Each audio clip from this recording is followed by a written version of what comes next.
So clearly, there is money to be had for your ideas, but where do you start, and how do you convince a VC that your company and your idea is the one that they should give money to?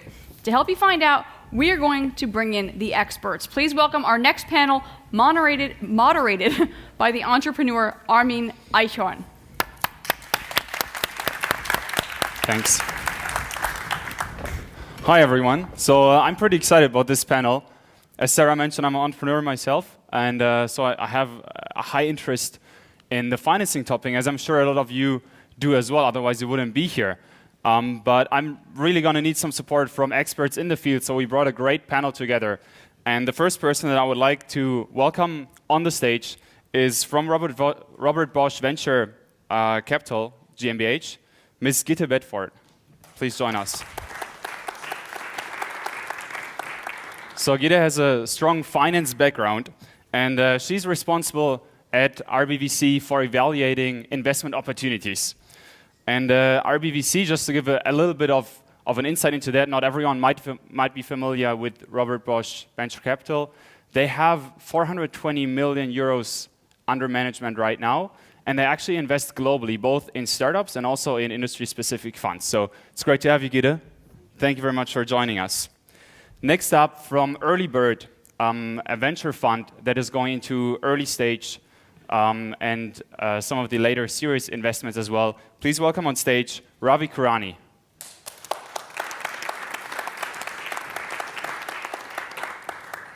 So Ravi has degrees both in mechanical engineering and in business, and he has worked several years as a consultant, mainly in the financial services and private equity industry, so also a very strong finance background there.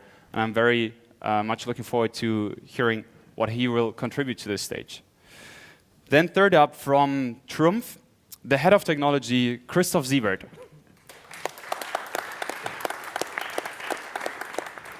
So Christoph has an industry background. He's both developed and been selling lasers, and I think all of you have heard about Trumpf maybe even before he came here or in one of the many sessions that we had with them during Coden. And his team is actually not just focused on technology, but they are also very much looking at startup opportunities, investment opportunities, seeing where can they get involved. And I'm also very much looking forward to hearing about that, how you bring together a corporate with the right startups. And then last but not least, please welcome from EnBW's new venture division, the senior investment manager, Mr. Holger Wagner.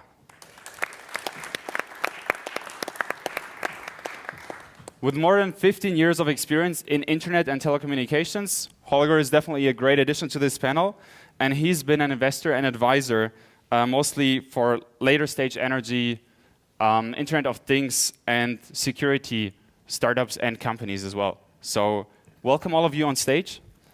And maybe just to start us off, I know a lot of you might already know how a typical deal flow works. So how do you get from first contacting a VC to pitching to then maybe at some point signing a deal?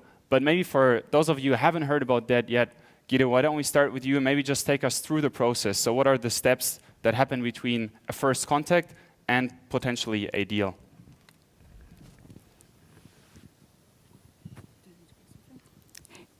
The main concepts are always the same. You get the interest of a VC, the VC gets excited, they look at it a bit closer, see whether everything is all right, you tick all the boxes, it's called due diligence, and then they sign the check. Easy, right? Sounds really simple. That was in a nutshell. It varies a little bit depending on the VC, I guess.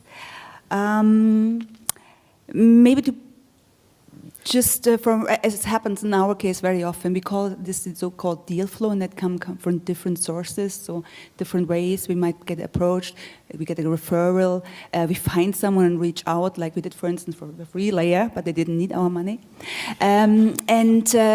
So what happens on the next step is really you get a good idea. Is it something that fits? Because an investment is a relationship. So you need to find out, do the two parts actually fit together, and that's the first thing that you do. What happens then very often is, of course, if the interest is there, that you get in more discussions, you get the startup in, or you let the startup present. In our case, we vary a little bit from the usual one, because we are a corporate VC, so what we're also trying to do is get them in contact with our colleagues at Bosch. And then, of course, you have the decision process that is very often, and also in our case, a decision by the VC team. So what will happen is that you have the deal team that's very closely involved with the company. They will present the case to the team, and the team will decide yes or no. Will you go ahead? And there are many other steps that might come in if it's, for instance, if you have to form a consortium. So building on the point that you just mentioned, that you actually have colleagues from Bosch operations, let's say, look at the deals as well, how would you say the decision is made between the investment team that might have a stronger financial focus, working with the operational team? Do both have to agree to move forward? Or can you also make deals that make sense financially but are not strategic to Bosch? Let me answer it for Bosch, because I believe that this model varies between corporate VCs. At Bosch, it's very, very clear. Of course, we do have a mandate. We have to support Bosch technology leadership with really innovative startups. But that for us, it's more or less like the investment focus that also financial VCs will have, right? You invest in a certain space. We call our space our strategic fit, and that's only the first hurdle.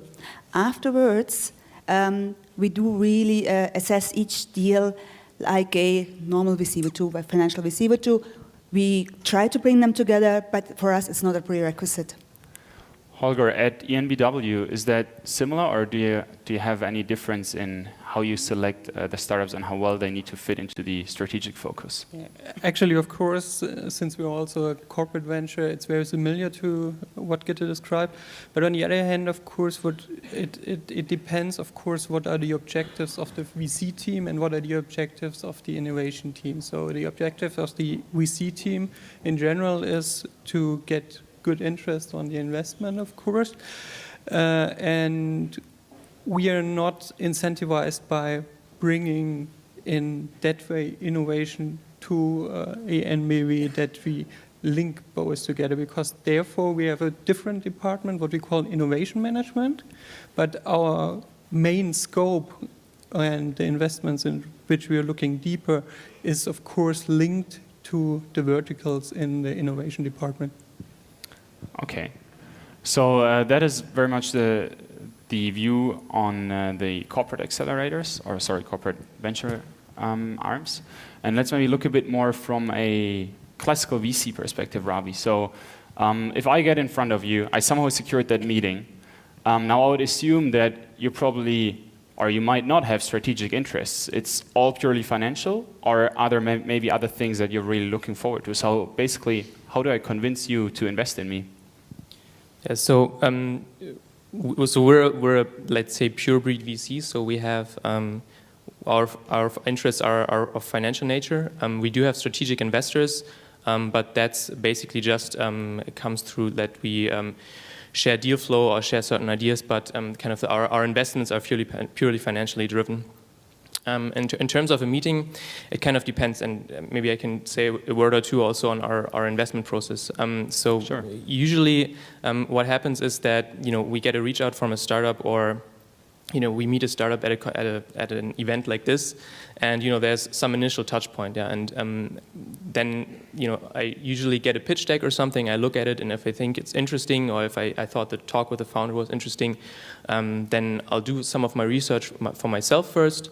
And then maybe have a call or two with the founder to discuss some initial questions, because kind of before we formally start doing our due diligence and going really deep into what the company is doing, we kind of want to make sure that we actually, because this takes a lot of time, we want to make sure that the time is well invested also from the founders, because they have other stuff to do than giving information and reports to VCs. And we want to make sure that it's actually, that there's a good chance that this, might turn out successful. So one of our team members will have a talk to the founder once or twice before, and then, when we bring them in for a meeting, I think there's not a point that you can, kind of always say that's the critical point that you need to bring across in the meeting. I think it's overall you have to, of course, be able to very well present your company and the problem that you are solving and the vision. However, what we always try to tell the founders is that, kind of from these initial talks with one of the team members, there are certain aspects that turn out to be critical, where we think what are the critical aspects for this business or for our investment case, and it's important that you prepare for this and that you bring these out as clearly as possible in the meeting, and that can be different every time. So yeah, in some cases it might be the market, in other cases it might be the defensibility of the business model, and but that's different for every company, and I think it's important that if you have a larger meeting with a VC, you kind of need to figure out before what the points are that are most critical to the VC about your specific idea or business. How can I find that out? Do I look at your portfolio, which typically is online, and see, okay, these are the kinds of companies they invested in, these ones they didn't, and I sort of deduct it from that? Or do I try to reach out to startups that worked with you before? Do I just call you up and say, look, we're thinking about pitching to you, what is the things that you really care about? I mean, of course, you mentioned it depends on the actual startup as well, but can I somehow get an idea what you might be interested in before I send in that pitch deck into the black hole and then get a reply email? Yeah, so as I said before, I think before you do a pitch in front of a big part of our team, you'll probably have spoken to one of us before, and you can kind of figure out in the conversation what the critical points are, and then you can adapt your presentation and your documents accordingly. If you send a cold email to us, you'll probably have a rather generic investment deck, and that's fine. That's totally fine, because then if we think the startup is interesting and we think that it might be a case for us, then we'll ask further questions. We'll not say, okay, the traction wasn't displayed right, we can't do it. So then we'll ask more questions. So I think that's basically what you need to do, and then everything else will kind of come from the further conversation. Okay. So Christoph, maybe also to get a good view of how Trumpf is acting in that space. Maybe some of the people have not heard of your venture activities before, so how would you describe what you're looking for, and also maybe the process, how it works, the deal flow? The reason why not so many have heard about it is because it's rather new. So we just announced that we will invest in the first step 40 million as a venture capital company. We have founded Trumpf Venture as a legal entity and are starting with the whole process. The idea behind that is, as in the other corporate VCs as well, to find external innovation, to find technology outside of the things that we already do. So we are searching for things that are adjacent to the fields that we are already addressing. And I think the process itself is very similar. We also always try to find out, is it something or is the technologies that we see or the startup that we talk to, do they have something that we can bring into a cooperation with the company? And one first experience that I had was when we were searching for investment opportunities in setting all the things up was, in many cases, it might not be an investment opportunity, or the startup doesn't need money at that point, but they have a technology that would fit right into something that we already do in the company, and then we try to identify the people who are interested in it and bring them together, and we initiate a pilot project, for example, to see, does it work, is there something we can do together in a cooperation. But I think in future there will be two streams. There will be the investment stream and process, and there will be the cooperation stream. In an ideal case, we would do both in parallel, but I think that that we will have many cases where it's either or. So we're also going to open up the stage for any questions from the audience at any time. So if you want to ask something, just raise your hand, and I'm going to make sure that you get a microphone and you can jump right in. Oh, there is already a question. Can we have another microphone? Thanks.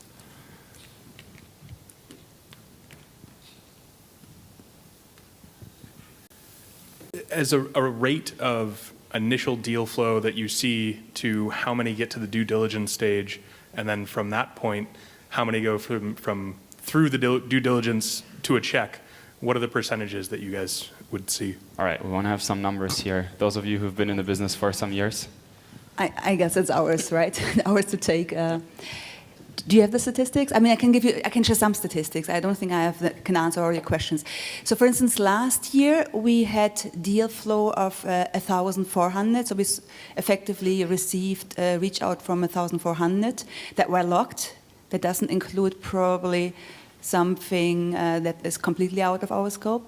And we invested in 10. I probably say 4 or 5-fold what we really had a proper due diligence, and then it was abandoned for one way or the other, and some we even lost. So in one case, Apple decided to buy the company, so we had really bad cards there. Similar statistics for you? Or? Yeah, it's in the same ballpark. So we do these, we crunch these numbers in most of the years, and so we see around 10,000 deals per year, but that doesn't mean necessarily that we get a pitch deck and everything. It might be, we talk to someone at a conference or so. So I think it's just shy of 10,000 deals, and we also do around 10 to 12 investments per year. Regarding due diligence, yeah, it's probably something maybe 2-3 times, so 20, 30 something due diligences. I guess the question was more or less to get the idea, how do you get towards closer to further down the funnel, right? Would have been in there, yeah? Yeah, I must admit, with that quote, it's feels a bit like dating. You get a Tinder feel, if you have to really boil it down, as you said in the beginning, you really have to boil it down quickly. And for that very first one, that's where you want to establish, is there a match to be made? For that one, I guess one is we need to know which space you are in. That is for us a strategic fit. Other call it investment focus. That's the first one. The other one is probably the part around which problem are you solving and what is so unique about it. That's the part where we're getting excited. That could be a real deal. And what also helps is if you bring across what stage you are in, because we are pretty stage agnostic, but still we'd like to know, is it something pre-revenue? Is it really just an idea in the drawer? Or do you already have the first customers and there are some investors that won't sign a check unless you already got the 10 million revenue run rate?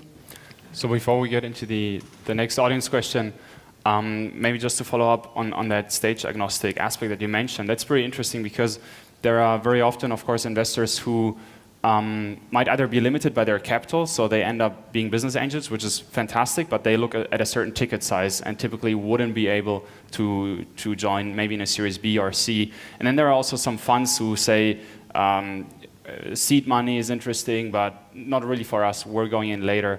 So especially for the corporate venture arms, are you all stage agnostic? You're much more looking for someone who fits and you're like, okay, we're going to figure out the financial aspect later, we're very flexible on that, or do you have a certain ticket size that you say, okay, it's got to be in that ballpark roughly for us to be worth, spending our time, let's say? Would you like to start? Okay, so principally we want to invest more in the earlier stages, Series A, sometimes maybe seed.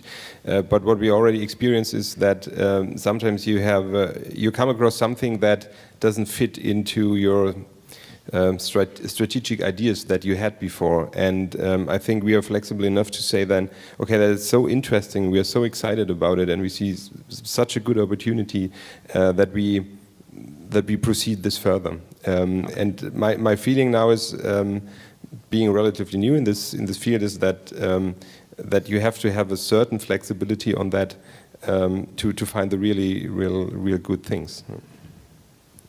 So there's a slight difference to our investment strategy. In general, of course, we are also stage agnostic according to our strategy, but what we are saying, or what we are currently looking for, are more mature companies, talking about A rounds, because there, of course, I think as the corporate venture, it's much easier, of course, through the cooperation with the corporate, we can, of course, much more leverage also our investment in a later stage. In the early stage, on the other hand, of course, I think you need a very wide deal flow because you know, of course, that 1 of 10 or 2 of 10 will come to the end and the other one are going insolvent or will not, or there will no good investment happen with the other ones.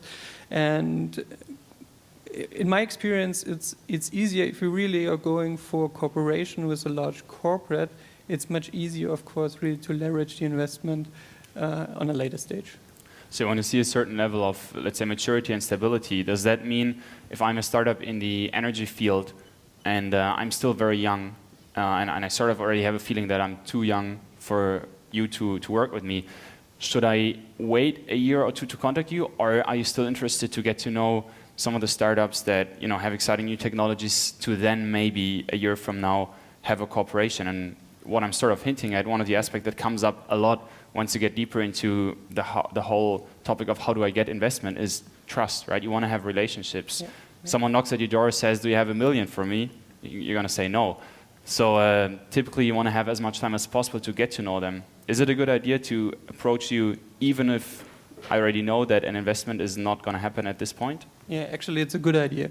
On one hand, of course, if the topic is very interesting, we really start believing in the team, then it doesn't make that difference at which stage is the company. And on the other hand, of course, I think it's for both sides the best way to stay for a longer period in contact, because what you mentioned also before is we go in a very long relationship, and the longer we have before we start this relationship on a commercial basis, you get to know each other. So I think for both sides, it's a good idea to contact as early as possible.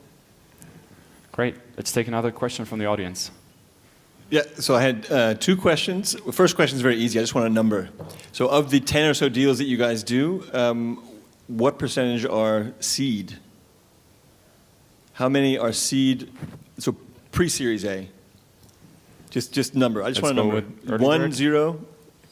I think on average, and that's also kind of our strategy, is like 2 to 3.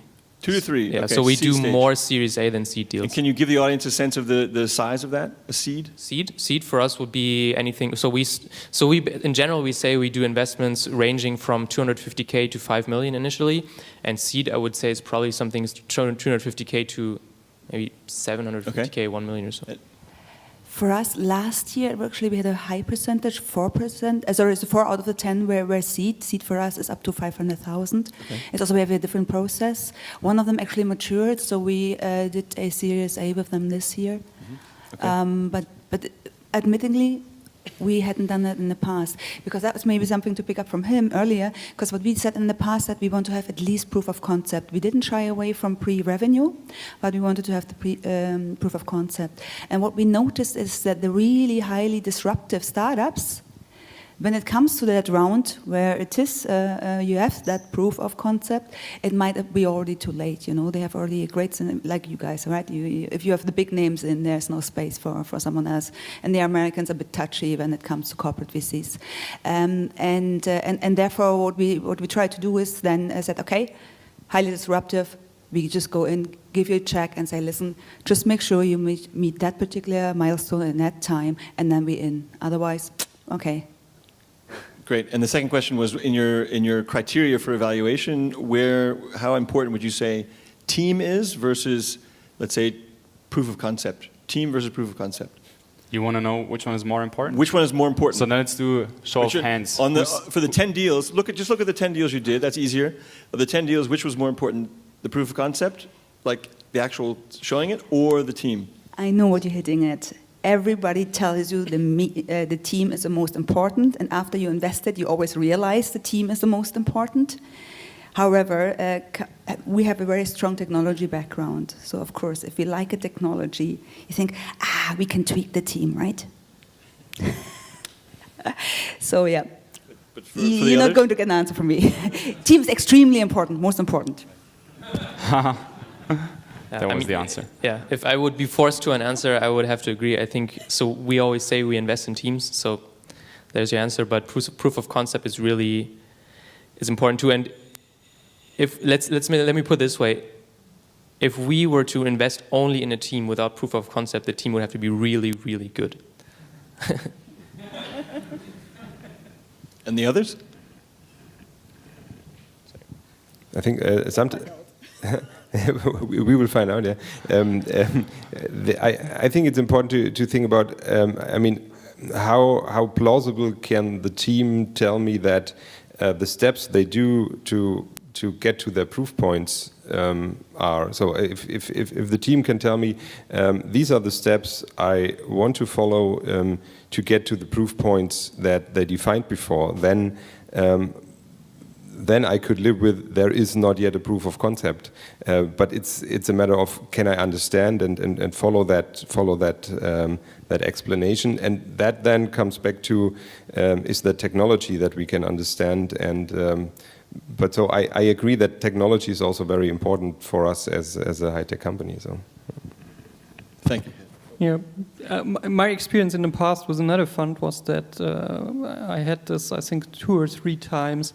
We had a very good technology, we had proof points, we had several beta customers for the solution, but at the end the problem was the team wasn't capable really to scale the business. And for us, it was not only one VC, there were 2 or 3 VCs in, all of them weren't able to change the management, to change the team, and really to pivot the company because we ran out of money before we were able to change. So I would say it's very important to rethink, is this the team with whom you will have a long relationship in this venture?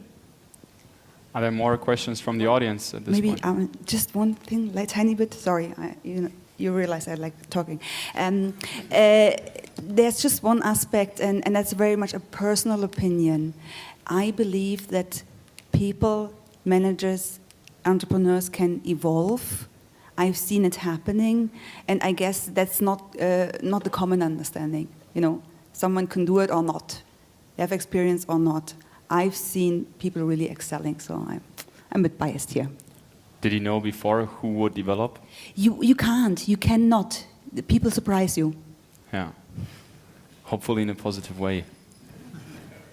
So one of the things that I noticed over the last years, we have more and more corporates, long-established companies saying, we are going to go into the startup game, and we're actually going to not just talk about it, we will take some serious money, put it in. So my question is, why is this happening now? Christoph, can you give us some insight on maybe what led to the decision in your company, or a bit more broadly, why is now the right time for this to happen? Why not 10 years ago? Why not in 10 years? That's a tough question. I think it's, I mean, at Trump we already always try to do new stuff on our own, which is something that I think many companies and many established companies try to do. And in some cases we are quite successful with that. By, for example, if you take that Axum platform that we founded here in Karlsruhe, where we have founded a company by ourselves as a startup, but outside of Trump with a different brand and so on. But you cannot do that. You cannot scale that endlessly, right? Not because you don't have the ideas for everything, and of course not.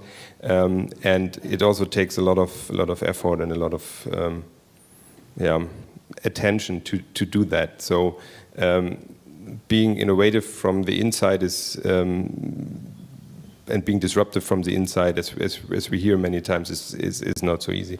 Why right now? I mean, sometimes it's difficult to say, but sometimes many different things have to come together. So it's a kind of maybe the things that we saw with Industry 4.0 and the things that's happening in our industry and with our customers helped us to understand that this is now also the time to look for it outside and to do it with the tool of corporate venturing. Yeah. Do you want to add something? You don't have to if you don't want to. Still thinking about my answer, but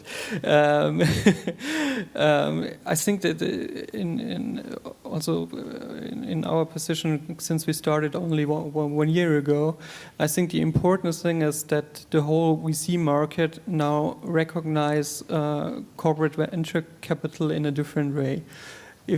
I think if you would have talked to financial VCs 5 years ago, they always saw the corporate venture as some sort of guy who wants to assimilate the technology, bring it into the corporate, and keeps his hand on this. So, and I think the learning over the last year was that corporate venture capital is a totally different way if it's done right. And if your investment strategy is very similar to what the financial VCs are doing, but you can also bring, in addition, a large corporate who is in cooperation then with these startups and leverage, of course, the relationship inside the company, and also, of course, they learn from the startup, but also the startup learns from the corporate.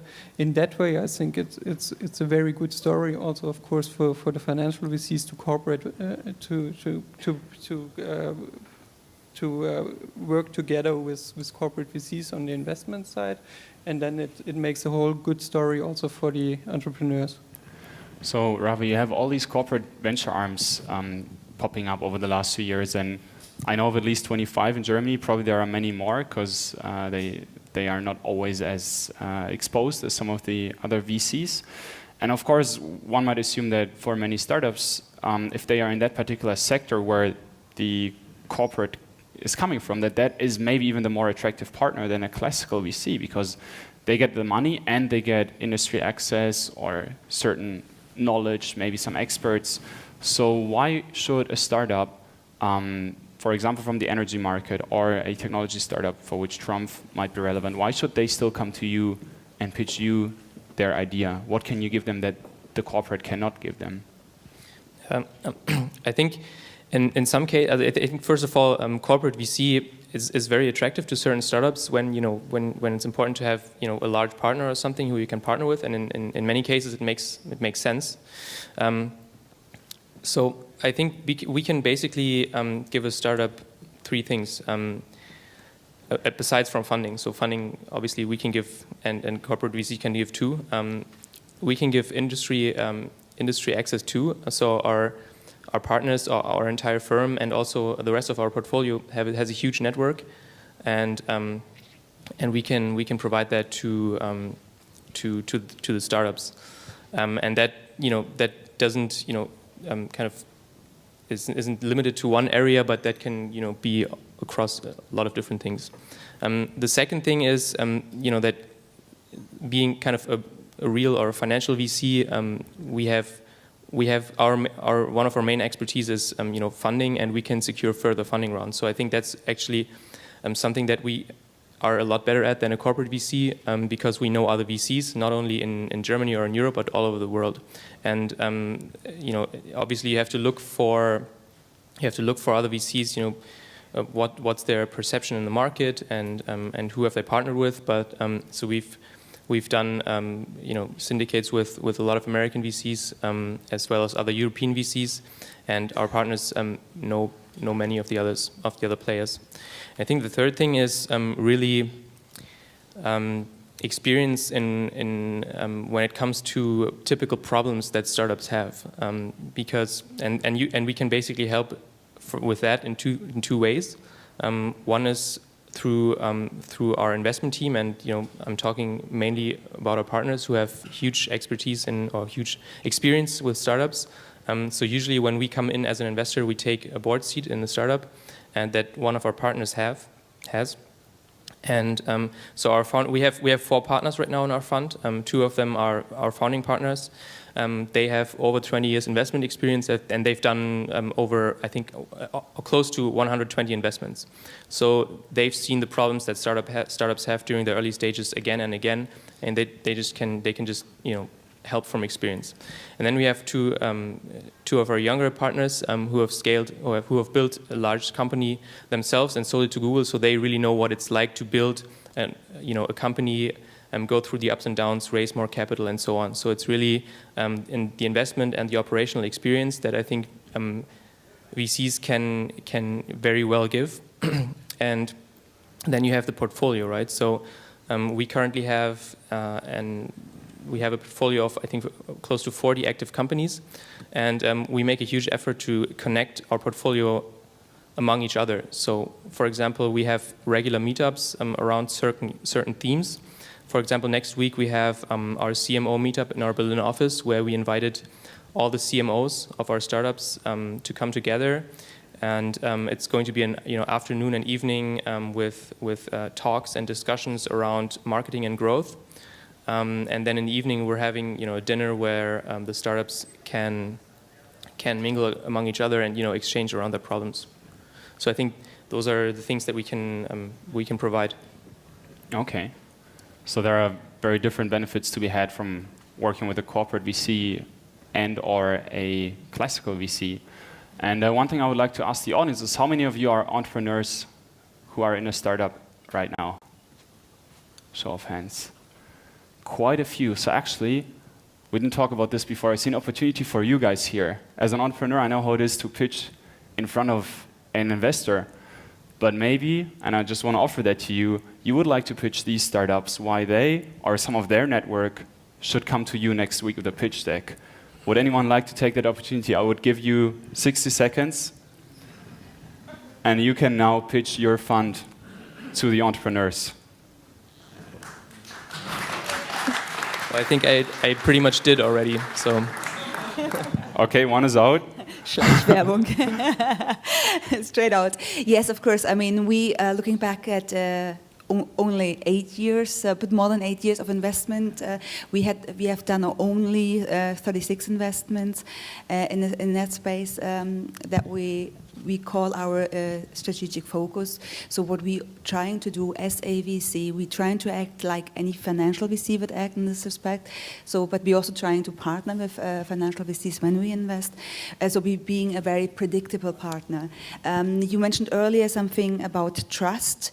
I know that lots of startups are a little afraid to come to a corporate VC because they think, oh, there's a big corporate behind them. They're going to steal my idea. So if we were to do this, we would be off the scene in a matter of a flash. For us, integrity is very important. We do see startups in the same space, even competing one, and of course we wouldn't disclose confidential information between them or share them, and that goes without saying, but the same holds true when we work together with our Bosch colleagues. We will not just pass on any information because there might be a supplier or a customer relationship coming out of it, and that is actually something that we want to foster, want to take care of. We see ourselves a little bit like the matchmaker, to stay in that relationship tune, between the startup who might not know whom to approach in the big Bosch corporate world. I mean, after all, there are quite a few 100,000 of us, and then on the other hand, we want to help the people at Bosch to really find you guys, because you were hidden somewhere, and bring you together to make it really a successful cooperation. And actually last week we had a panel about dancing with elephants. So we are definitely, we're taking the dancing lessons to really make sure that we get the large corporate and the small, young, innovative startup together. So if you want to dance with Gide and her fund, make sure to find her. Anyone else would like to give it a try? Yeah, okay, I can try. I think, as already mentioned, I think it's very important to build a good relationship. And in Trump, we focus a lot on how we deal with people, how we deal with partners, and how we build that relationship over a long time. And as a family company, we are planning in long cycles, and we want to We want to build relationships that we can rely on as a partner, and that is something that you can expect from us as a VC as well. And therefore, I think it's a good thing to partner up with us. But I think it has to be a win-win situation at the end, and because only if the startup is successful in their field, we are successful as a VC. So that is win-win anyway. And of course, with Trump's access to the optical world and to the machine world, that is something that we can offer to startups that work with us. Okay, thank you so much, and I hope that all of you got a lot out of this session. I definitely picked up some aspects about the advantages of working with some of these funds, especially in the corporate arms. Of course, you get access to some of the technology or the experts on the team, but there is also a high degree of financial experience there. So that is something that it could be a very good partner. And then, of course, funds like Early Bird is a great partner with a lot of experience, a great network. So if any one of you is interested, I think we're going to have these 4 people still around here, maybe in the room or outside of it. And I would like to thank you very much for attending today's session on getting investment by a VC. Thank you. Thank you very much, Armin Eichhorn, and thank you to all of our panelists, our venture capitalists, for daring to pitch our startups. We do appreciate that.